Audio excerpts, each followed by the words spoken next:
आज हम लोग बात करेंगे परसेंटेज ट्रांसफर इम्पिडेंस की। ठीक है, मतलब क्या बात हो रही है यहाँ पे, हम लोग जैसे ट्रांसफार्मर के अंदर जो परसेंटेज इम्पिडेंस के ऊपर जो क्वेश्चंस आते हैं, तो आपको पता है कि ये सीरीज़ के अंदर हम लोग कवर करने वाले हैं ऐसे इंपॉर्टेंट टॉपिक्स, और साथ ही साथ उन पे क्वेश्चंस क्या हैं। देखो, एक बात समझो, ये सीरीज़ के पीछे सोल पर्पस क्या है, दो पर्पस हैं।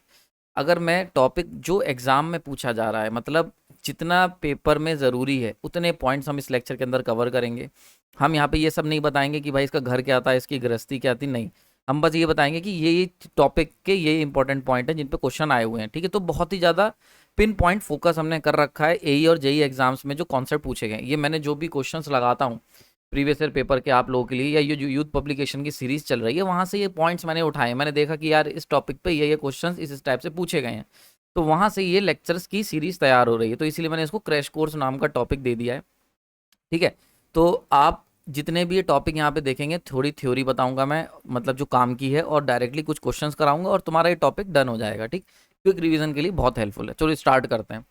तो यहाँ पे जैसे पूछा गया है भैया परसेंटेज ट्रांसफर परसेंटेज इंपिडेंस के ऊपर क्वेश्चन। देखो, सबसे पहला पॉइंट आपको याद रखना है, V phase equal to V L by root three. ठीक है, ये तो तुम्हें पता होगा, नहीं पता है कोई बात नहीं, नोट कर लो। इसका मतलब क्या हुआ कि कभी भी अगर बात करते हैं थ्री फेज लाइन चल रही है, तो अगर तुम्हें लाइन वोल्टेज दे रखा है, जनरली जो रेटेड वोल्टेज होता है, रेटेड वोल्टेज वो हमेशा क्या होता है, वो हमेशा लाइन वोल्टेज होता है। ठीक है, याद रखना हमेशा लाइन। और लाइन वोल्टेज जैसे कि 11 केवी है, ये सब लाइन वोल्टेज होते हैं। तो जब हम बात करते हैं पर्टिकुलर फेज वोल्टेज की, तो फेज वोल्टेज का मतलब हो गया लाइन और न्यूट्रल के बीच में। यानी कि अगर आर और वाई के बीच में वोल्टेज निकालूंगा तो वो लाइन हो जाएगा, और आर और न्यूट्रल के बीच में निकालूंगा तो हो जाएगा फेज वोल्टेज। ठीक है, तो ये बिल्कुल बेसिक है, जिसके ऊपर क्वेश्चन आया हुआ है, इस टाइप का क्वेश्चन पूछा गया है इस पर्टिकुलर टॉपिक में। दूसरी बात आ जाती है जब हम बात करते हैं बैलेंस सप्लाई की, तो बैलेंस सप्लाई का मतलब क्या हुआ, दो पॉइंट याद रखने बैलेंस सप्लाई जिस जो आपसे पूछे गए हैं एग्जाम्स में।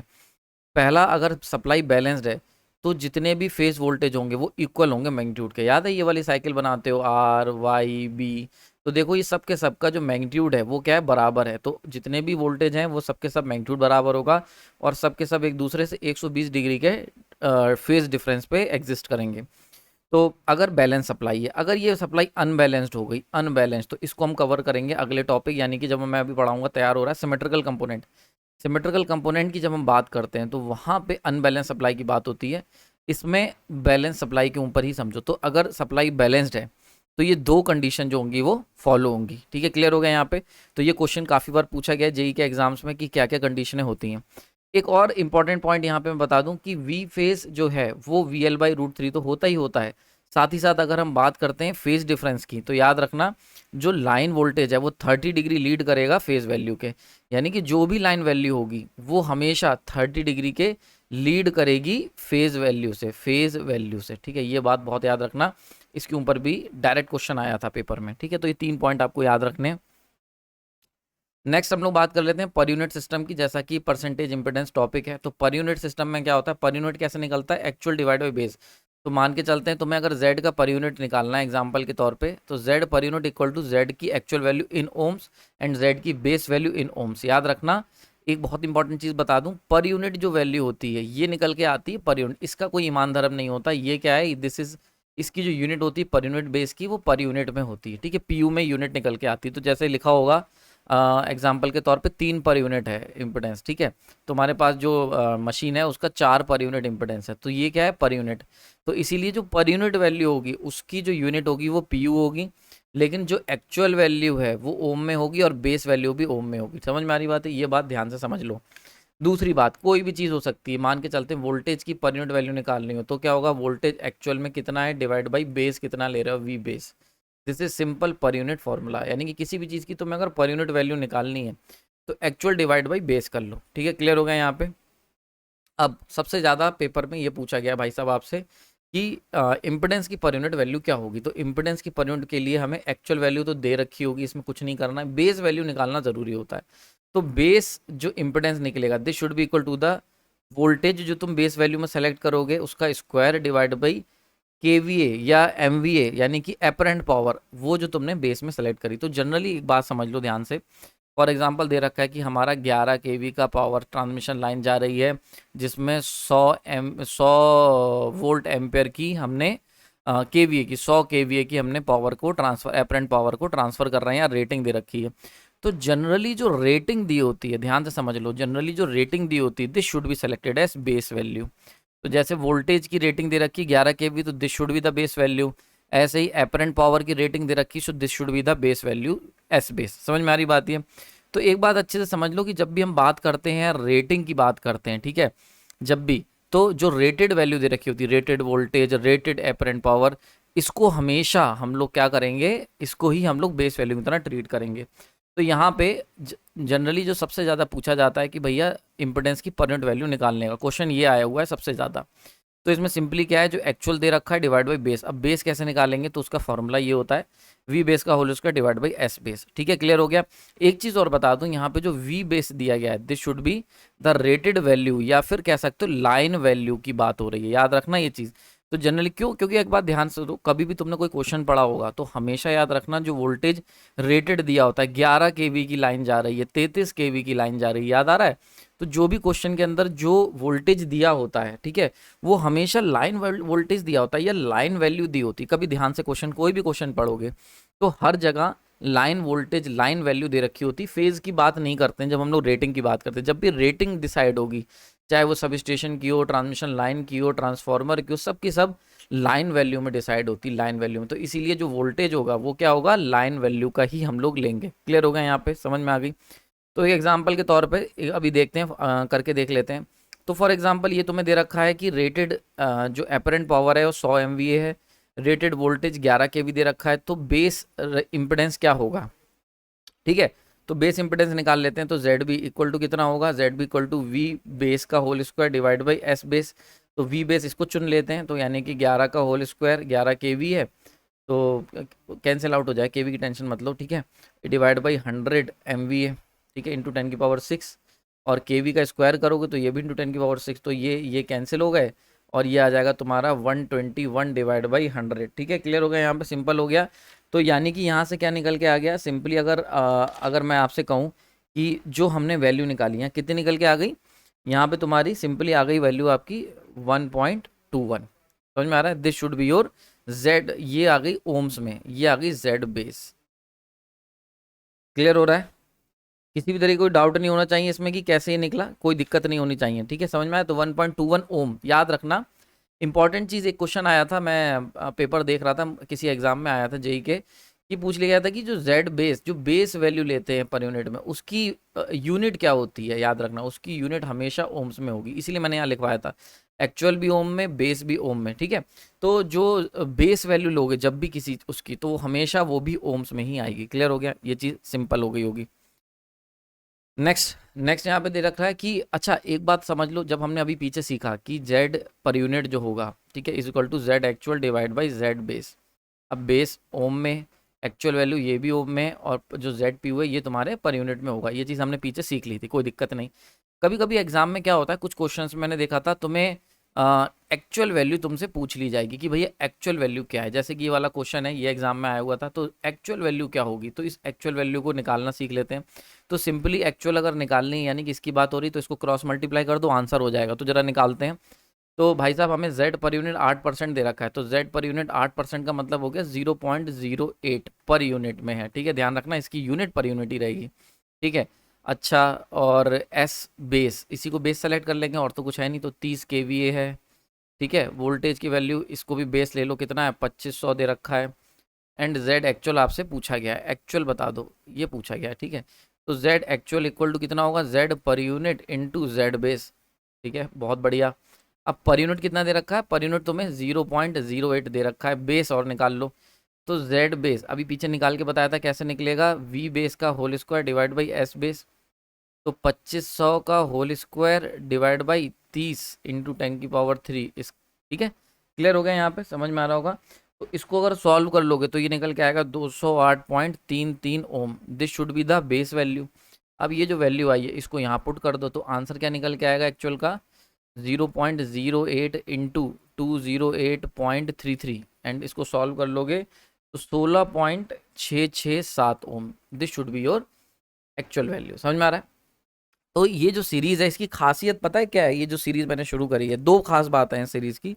एक तो मतलब जो क्रैश कोर्स की जो सीरीज चला रहा हूँ, एक तो खास बात ये है कि इसके अंदर हम लोग इंपॉर्टेंट पॉइंट, बिल्कुल pin point important topic discuss करेंगे जिस पे भरपूर मात्रा में क्वेश्चन आए हैं, और साथ ही साथ वो क्वेश्चन भी डिस्कस करेंगे। अब तक जो सीरीज में पढ़ाता हूँ उसके अंदर फुल डेप्थ में जाता हूँ, पर न्यूमेरिकल डिस्कस नहीं करता क्योंकि वो मेनली कॉन्सेप्चुअल सीरीज होती है। यहाँ पे हम लोग जो क्वेश्चंस आए हुए हैं एग्जाम्स में वो भी डिस्कस करेंगे, किस टॉपिक पे आए हैं उसको डिस्कस करेंगे।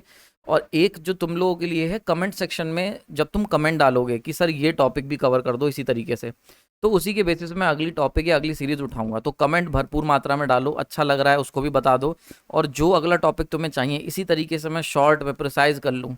ठीक है, शॉर्ट मतलब बिल्कुल फोकस्ड कि भैया एग्जाम निकलना चाहिए, हमें सीखना उखना बहुत ज़्यादा नहीं है, एग्जाम निकलना चाहिए। तो उसी के लिए फोकस्ड ये सीरीज है, तो आपकी सुनी जाएगी। ठीक है, अभी तक मैं अपने मन की डालाता हूँ, अब जो आपके कमेंट्स आएंगे उसके बेसिस पे हम लोग इसके अंदर जो भी टॉपिक चुनेंगे क्रैश कोर्स के अंदर वो आपके पसंद का होगा। ठीक है, क्लियर हो गया? तो कमेंट सेक्शन में भर देना कमेंट सेक्शन को कि कौन कौन से टॉपिक तुम चाहते हो कि इस तरीके से मैं कवर करूं कि इंपॉर्टेंट थ्योरी भी हो और इंपॉर्टेंट क्वेश्चंस कवर हो जाएं, कि तुम्हें लगे कि हाँ यार दोनों चीज़ें हो गई हैं। ठीक है, नेक्स्ट यहाँ पे बहुत इंपॉर्टेंट जिस पे क्वेश्चन बहुत सारे आते हैं कि भैया बेस कैसे चेंज करना है। तो सिंपल सा कॉन्सेप्ट है, देखो अभी तक हमने देखा था जेड जो बेस लेते थे, ठीक है, जेड बेस जो हम लोग लेते थे वो कितना होता था, वी बेस का whole square divide by S base. ठीक है, क्लियर हो गया यहाँ पे? अब ये कह रहे हैं कि मान के चलते हैं हमारा एक जनरेटर था, जो क्वेश्चन पावर सिस्टम में आता है कि मान लेते हैं एक जनरेटर अल्टरनेटर है, उसका एस बेस है और वी बेस था, यहाँ से हम लेके चले अपना जेड बेस की per unit value, Z base यहाँ से हमने बना लिया और इसको लेके चल रहे हैं। जब ट्रांसफॉर्मर आएगा, या मान के चलते हैं हमने ट्रांसफॉर्मर लिया, ट्रांसमिशन लाइन है, अब मैं चाह रहा हूँ यहाँ पे आगे बढ़ूंगा तो इसका भी कुछ एस बेस और वी बेस होगा, ट्रांसमिशन लाइन का भी कुछ होगा। ठीक है, तो अब मैं चाहता हूँ कि बेस वैल्यू चेंज कर लूँ, तो ये चेंज पे बहुत सारे क्वेश्चन आते हैं कि नई बेस वैल्यू क्या होगी। तो उसका सिंपल सा फॉर्मूला याद रखना है, जेड न्यू यानी कि नई base value, Z new is equal to the Z old. ठीक है, पुराना बेस हो गया, तो ये नए बेस पे यानी कि इम्पिडेंस न्यू बेस पे, नए बेस का जो इम्पिडेंस होगा वो इक्वल टू पुराने बेस का बेस ओल्ड बेस। ठीक है, ओल्ड बेस का मतलब पुराना जो बेस था into S base new divide by S base old. ठीक है, तो S new divide by S old और V old divide by V new, उल्टा है। ठीक है, तो ये तो सिंपल में यहाँ पे उल्टा है, V old divide by V new का whole square, this simple formula. इसके ऊपर कम से कम 15 क्वेश्चन मैंने देखे हैं, डायरेक्टली आए हुए हैं। ठीक है, हो सकता है, अब देखो क्वेश्चन में क्या होता है, कई बार क्या होगा, केवल तुम्हारा ये वाला चेंज करा जा रहा होगा, केवल एस का बेस चेंज करा जा रहा होगा, एस से एस डैश हो रहा होगा, लेकिन वोल्टेज का बेस वोल्टेज सेम रखा जाएगा। ठीक है, तो ये चीज़ गायब हो जाएगी। तो जो भी, यानी कि कई बार क्वेश्चनों में क्या होगा, केवल वोल्टेज का बेस हम लोग चेंज कर रहे होंगे। बहुत ध्यान से समझ लो क्वेश्चन क्या आए हुए हैं, वोल्टेज का बेस। ठीक है, वोल्टेज का बेस जो है वो हम लोग चेंज कर रहे हैं, और जो इम्पिड क्या कहते हैं इसे यार, एपरेंट पावर का जो बेस है यानी केवीए का जो बेस है, इसको हम लोगों ने सेम रखा हुआ है। ठीक है, तो एक क्वेश्चन ये पूछा जा सकता है, इस तरीके से क्वेश्चन आए हुए, तो उस केस में क्या करना है, ये वाला पिक्चर से इक्वेशन हट जाएगी, क्योंकि ये 1 1 हो जाएगा, कोई दिक्कत ही नहीं है। ठीक है, और वोल्टेज की जो बेस हमने चेंज करी है वो हम लोग ले लेंगे।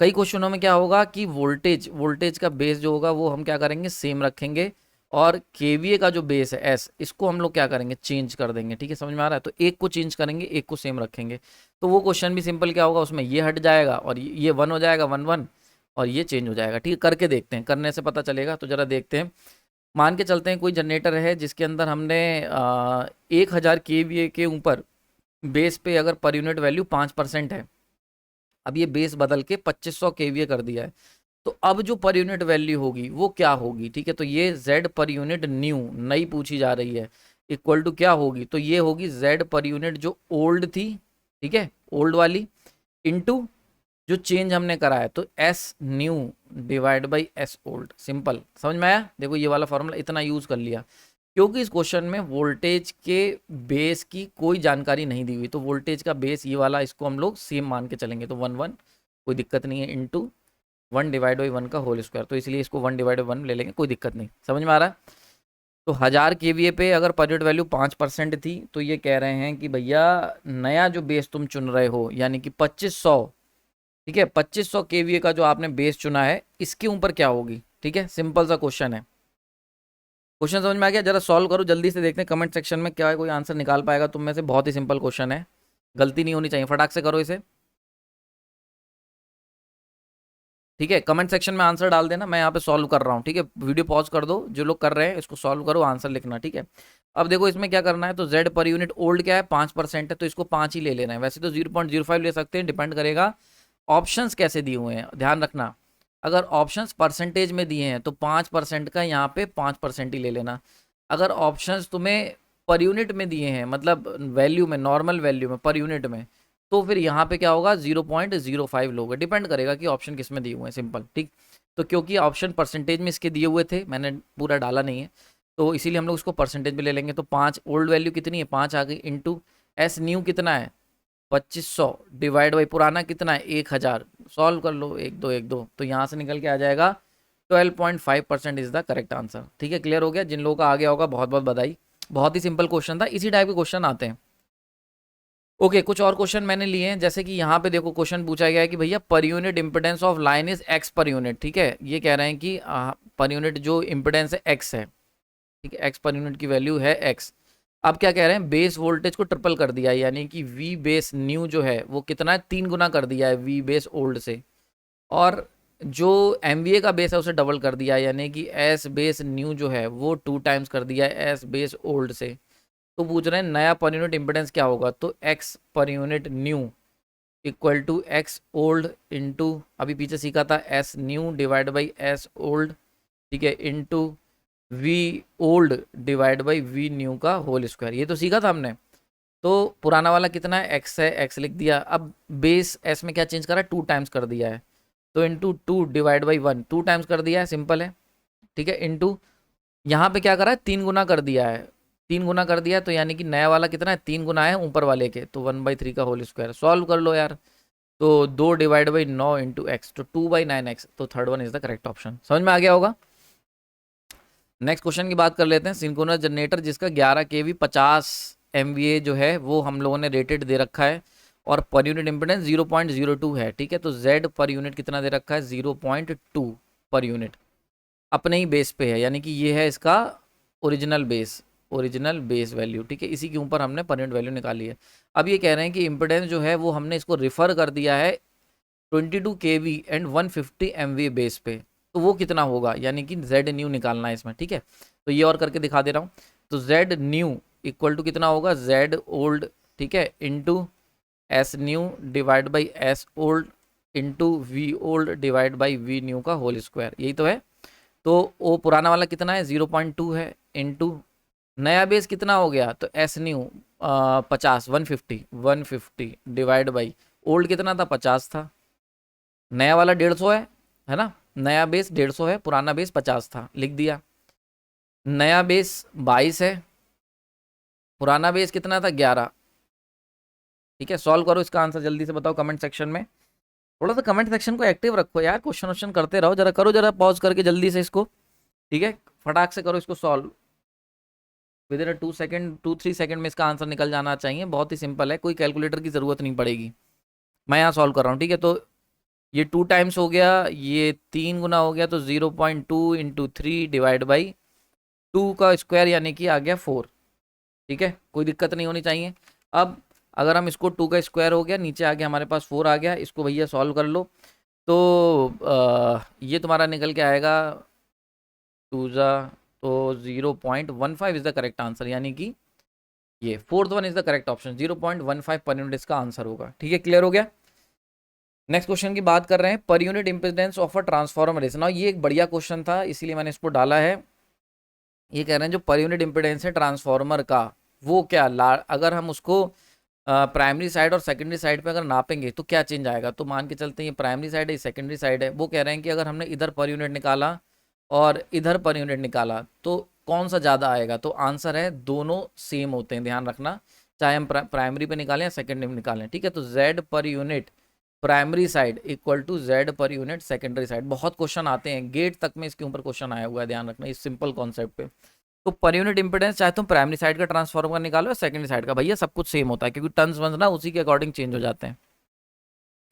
नेक्स्ट क्वेश्चन पूछा गया है कि per unit impedance of a synchronous machine, अगर पर यूनिट इंपेडेंस किसी सिंक्रोनस मशीन का कितना है 0.242 है, और बेस वोल्टेज हमने केवल बदला है, उसको कितना कर दिया 1.1 टाइम्स कर दिया है। ठीक है, यानी कि V न्यू जो है वो कितना कर दिया है, 1.1 टाइम्स कर दिया है वी बीस ओल्ड के बेस, ओल्ड बेस के 1.1 टाइम्स कर दिया है। तो पर यूनिट वैल्यू में क्या चेंज आएगा, सिंपल है, जेड पर यूनिट इक्वल टू यहाँ पे जेड ओल्ड इंटू, केवल देखो केवल वोल्टेज की बात हो रही है, यानी कि एस जो है वो सेम रखा जाएगा, तो एस को हटा दो इक्वेशन से, तो यहाँ पे क्या हो जाएगा, V old divide by V new का होल स्क्वायर, ठीक है। तो यहाँ पे जेड ओल्ड कितना है, जेड ओल्ड है 0.242 इंटू, अब ओल्ड जो है तुम्हारा वो तो ओल्ड था, ओल्ड इज गोल्ड, और नया वाला जो है वो कितना है 1.1 वी ओल्ड है, यही तो है, स्क्वायर, ये कैंसिल वन, और यहाँ पे कितना आ जाएगा, तो 0.242 डिवाइड बाई 11 का स्क्वायर 121 और 2 के बाद डॉट यहाँ पे आ गया, ठीक है।